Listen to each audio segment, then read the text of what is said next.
everybody. Welcome into Going Public. I am Harry McCullough. We're joined this week by Nick Mathern, the South Lafourche Levee District. Thanks for being here, man. So far, so good, right? So far, so good. Yeah, thanks for having me, Harry. It's good to be back. Though so far, so good. We're in great shape in South Lafourche. We've After Hurricane Ida, by the following hurricane season, we had all the major damages to the levee that we had seen were repaired. We've been putting some of the finishing touches on some improvements that we wanted to get in place, and so we're in great shape for this current storm season. Yeah, let's hope so. I mean, it always ends up and we go, wow, man, it's not too bad. We got some wind and it's kind of knocking some things around out there. It's good. But look, this is not the time we usually have to worry about. It's usually August anyway, is when the real issues around area, late August, obviously 29th, 28th, around that, all into September. So Right. that's the time we really need to really be ready. Right. Storm season officially is June 1st, November 30th. Our busiest time that we've seen in southern Louisiana has been really August 15th to October 15th. Right. So when we target having projects on the ground, like we have a couple projects going on right now, we've been targeting, say, July 15th to be done so that we can have our guys go out and throw grass seed down and have a fairly decent cover of grass before the major, that window of when we usually see the major storms hit, it comes in effect. Yeah, look, I've been also in late May with a hurricane covering in Grand Isle. So they come occasionally, right there in May, June, but most of our busy season is July to October. Sure. So, So what are you guys working on right now? Well, we do have a couple updates. The first thing I did want to kind of remind everybody of was what we did see in Hurricane Ida, because overnight we saw, we all in South Louisiana are very painfully aware of how much land we lose in our wetlands. And just overnight, it's estimated that we lost between 10 and 20 years of that normal wetlands erosion that we see just overnight. And so we've got a good before and after to show the people at home what we saw. We have a satellite image from December 2020. So this is the December before Ida hit.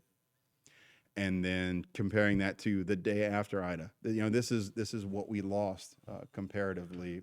A lot of what we see around the Delta Farms community, and Northwest Little Lake, it's just all kind of blown wide open. So it's got potholes in it now. And now, is that obviously post Ida? Was that firm ground, or was that? That was all marsh on the outside of our levee, so you can see the kind of boxy area, just in the cutoff area. The levied off area where you see some sugarcane field. That's a local farm.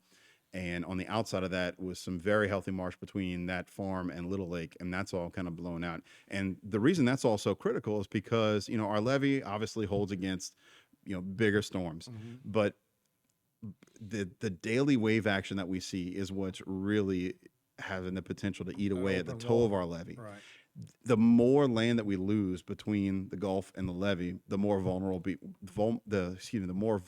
we are to that daily wave action and eroding away the toe of our levee. Yeah, that makes a big difference. You can see exactly what is happening. I mean, we got the same thing in Terrebonne with Lake Boudreaux out there. It's kind of the same way. Exactly. Very small lake. Now, when you take off from the airport, you're like, whoa, that's empty water. That's open water. Exactly. And even though we're more inland, we're not seeing, what we would think of as Gulf wave action. But even when you get more than about a football field of open water between the toe of our levee and the next land that you can see, you start seeing, whitecaps forming just on high wind days. And so that's where we really worry about land loss. Any of that grow back in the last 2 years? In the last 2 years, it's interesting that a lot of it was lost, but some of it kind of shifted because a lot of the marsh that was more floating marsh, floton marsh that we call it here, it moved around and got piled up. And so there are some areas along the toe of our levee where a lot of that accumulated. And so we've got really healthy marsh now there. It's kind of a catch-22 where we have better marsh here right at the toe of our levee, but now we have a lot more open water that's just going to be more devastating to that in the years to come. Debris that was piled up too. Right. And that's where a lot of that debris was. We coordinated with FEMA because at first it was going to cost us about $25 million to get rid of all that debris. And so we worked with FEMA to get it down to, less than $5 million of what we actually had to pay, and then looking to get reimbursed. But A lot of that we were able to just kind of stack vegetation exactly in this area we're talking about on the flood side too help of a the little bit levee on that side, and yeah. help beef up that marshland. So. All right. So what's next? Well, we do have a couple of levee improvements we've been working on. The first is our Section C North levee improvements, and that's the area between the Cote Blanche connection that connects Highway 1 to the four-lane highway in the South Lafourche area. So between the Cote Blanche connection and the Berg-LaRose Highway, LA 24, we're raising that section of levee to 13 feet.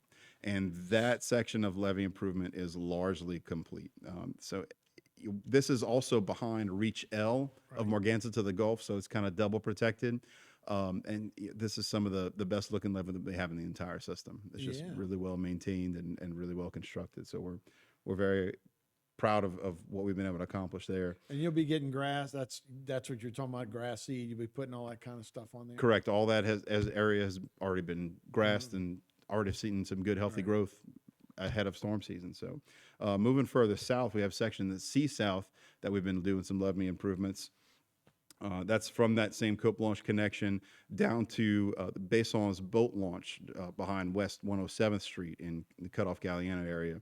And we're increasing the elevation on that levee to 18 feet, assuming that it'll settle closer to 16 feet when it's all compacted after a couple of years. And at some of the redundancy that we're looking at, what's those little... On the outside, those are terrace fields. So Terrace. we've done a great job in South Lafourche and Terrebonne Parish in partnering with the state, but largely with ConocoPhillips and Ducks Unlimited, landowners and managers out there that they were the ones that designed and had those terraces constructed, some with grant funds, some with just their own private funds. And we're constantly looking for future opportunities to expand on that. I was just on the phone with our local Ducks Unlimited representatives this morning to expand And that further will, south. trap sediment and help grow land? It can help trap sediment. It can do largely what we were just talking about. Right. That when we Stop have the this wave action. exactly, just to have a little bit more land between us and the Gulf, and this is a very cost effective way to get some of that land It back. wouldn't be considered a redundancy levee. It would be more like, say, terrace to Right, stop wave. marsh creation terrace. Right. So moving further on the eastern side of our levee system, we have Section D North. This is from behind South Lafourche High School to behind the Leonard Miller Airport in Galliana. This segment is on the lower end of that section of levee. We had some overtopping here during Ida. It was only debris. There was no standing water on the inside, but it was definitely a low spot that was we've that been area, concerned right. about. And so we made sure that when we've been prioritizing the last 2 years where we're going to do some lifts, this was one of the ones that we definitely wanted to target. So that project, and we can see in the next photo, this is the same segment, just looking to the northwest. And the levee turns sharply to the left behind that far tree line. It doesn't just kind of stop and go off into the open water there. But this segment here is nearing completion, and we're very confident about how it's going to be holding up in the future. When you're looking at those turns and all, do you just go turns where you need to turns, or is there engineering that goes involved when you don't, to have a point like that or that kind of stuff? A lot of this was along existing land parcels when it was originally designed. You got to remember this was done back in the 50s by the Corps of Engineers when they studied the area and in their overall LaRose to Grand Isle and vicinity project. Right. And in the end, after that federal study, they decided the only cost-effective method of reducing risk would be to create this ring levee system that we have now around the LaRose to Golden Meadow area. So we've just followed along that same alignment. Some of it was old parish levees, some of it was new levees, and we've continued to build on that base that the Corps of Engineers originally built. I got you. Yeah, well, as you look, now that they're building the new 4 lanes, going to end up, over the bridge in Leeville. But when you go over Leeville now, I mean, anybody who grew up fishing around that area, like, ooh, that's a lot less land than we used to when you go into Grand Isle. All right, that was definitely one of the depressing things growing up. Every time you go to Grand Isle, we'd go, fishing or camping at the end of every summer, and the more times you go over that bridge, the more open water you see, and now it's just it's frightening, really. Right. And so, thankfully, we have had the investment from the state to exactly like you're saying. Now it's going to be constructing over our levee in South Lafourche, connecting to the 4 lane to get us all the way down to Leeville. That was a big part of what they did this off season, right? Right. I should say off season, but yeah. This winter. But yeah, you can see all the construction that's going on there. A lot of work being done. Absolutely. And then a couple more projects down at the southern end of our levee, where we run parallel to the Gulf of Mexico. This is at the very end in Golden Meadow. We had some damage from Ida, where we had washout around these flood walls. One of this near where the loop pipeline crosses our levee alignment. And so we just completed some concrete matting to help armor those tie-ins. So it may be a little hard to see on this image, but right where the dirt levee connects to that flood wall that comes into the earthen part of the levee, we've armored that with concrete matting, and these blocks have openings in the middle that it allows the grass to grow through. And that's one thing that we've seen, that a lot of the common practice is to put, it's kind of that black paper, that the weed barrier to stop the grass growing. And where we've seen storm after storm where we've installed that kind of barrier and we just have the mats or we just have dirt, that's where you have problems. that's where we have more problems. Where just to the west, on the western side of Bayou Lafourche, we've got matting that runs under the Lafourche Parish Water District line that crosses over our levee. And there we didn't put the black fabric. We allowed the grass to grow through, and it gave some additional armoring. And so moving forward, that's been a practice that, a lot of this you would have thought the other way, right? Exactly. Yeah. And we had a discussion with the contractor about it. They ordered some fabric, even though it wasn't in the specs. And he said, well, hey, that's not part of it. And so we left it out, because the more we experience, the more we put into practice, and the more we can share with all of our neighbors. Nothing like experience, right? Exactly. You know what time you got to be ready. The drill's done. So y'all ready, but y'all are doing some drills right at the end to make sure everybody's up to speed. Yeah, we have a fantastic field crew that all year long they're monitoring the status of all of our pumps and our gates, and so we at any moment's notice we're ready to roll, just with a rain event, even not just hurricanes, but especially around hurricane time. We make sure that we just identified an issue with a radiator a couple months ago, and so we made sure, hey, we've got time, let's get it out, let's get it repaired, back in place, so that we know we're a lot more confident running into this storm season. How many pumps y'all got? We have several.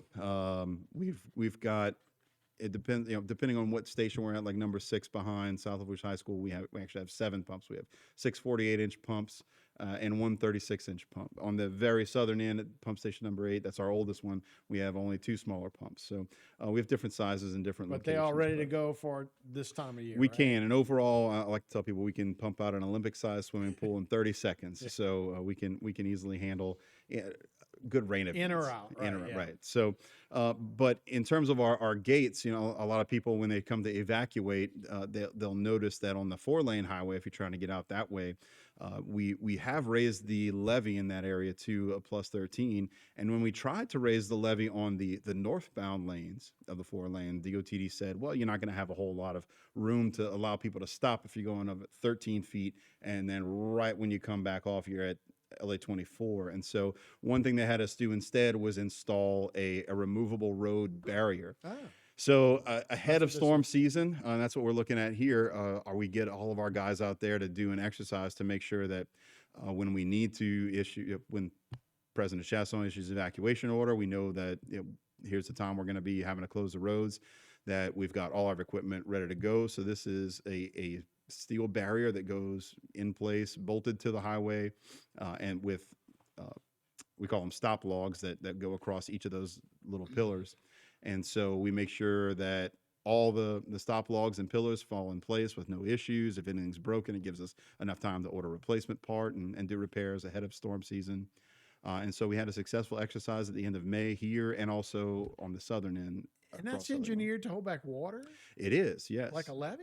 Yep, absolutely, 13 feet. So like, what is it, Hester baskets or whatever, temporary baskets they put up. But that's just a steel barrier that's put up. This is a steel braced barrier, correct? Yeah, that falls in line with the. Now we'd love to be able to work with DOT in the future to say, look, this is this is a great system, but it's much easier to not have to deploy anything if we can get this issue figured out. And so, What are you, 13 right there? 13 feet, yes. Feet. I got you. I got you. Yeah. So no, that's a great. That's not to block traffic. That's just to block water. Block if water, you needed correct. to. We work with the sheriff's office, just like we did in this this exercise here, to divert traffic to where the southbound lanes, the two southbound lanes, become two-way traffic instead of having all the traffic going south. And so we divert the northbound traffic to that side. Yeah, obviously you don't want to shut it off completely, but the other side has the levee. So I mean, Correct. the height you need. So yeah, I get you.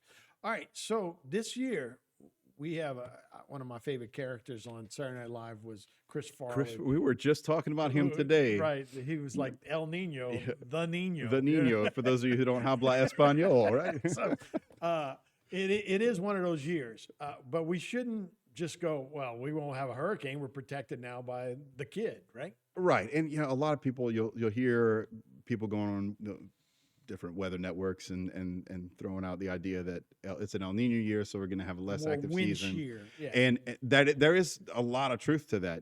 So an El Nino effect is where in the central and eastern part of the Pacific Ocean, we normally see winds that'll push some of that warmer or wetter weather to the west.